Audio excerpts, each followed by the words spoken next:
सुती भेदावा तो दूल्हा दहेज मांगे हो।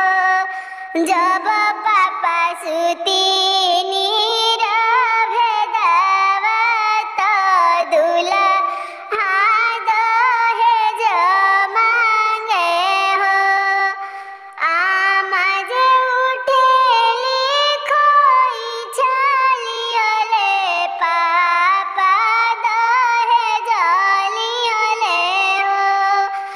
आमाज उठिले खोई छालियले चाची चाचा दहेज लियले हो। सब सखी उठेली छतलियले सखिया बीरन होई है हो।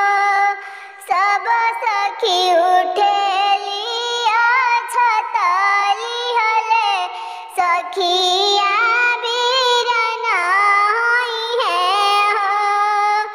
चाचा के बगिया में कोयल बोले दिया अकेले रोए हो।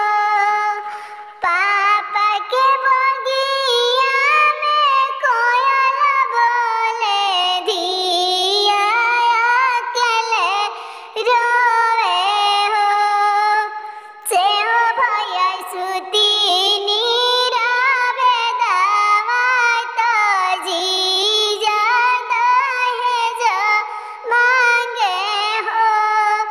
जब भैया सुती भेदावा तो जीजा उनका दहेज मांगे हो। भाभी जे उठेली तो खोई छालियले भैया दहेज लियले हो।